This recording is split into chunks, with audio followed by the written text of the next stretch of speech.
Welcome to Spring LIB. Nucleotide excision repair.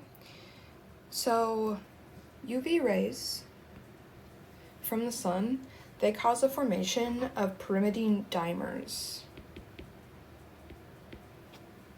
And these dimers are usually thymine. So think about when you're in the sun, these UV rays hit your skin and they create these dimers. So if you have a functioning nucleotide excision repair enzyme, they work to excise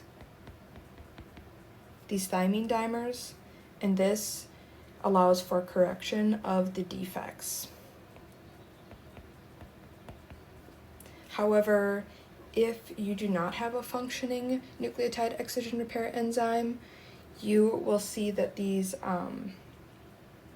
it will not be repaired, and this could cause problems with skin damage and possibly melanoma. And so these thymine dimers work to distort the DNA structure, and they cause replication problems. So that's why it's really important to have a functioning nucleotide excision repair enzyme and process in place, otherwise it will damage your skin.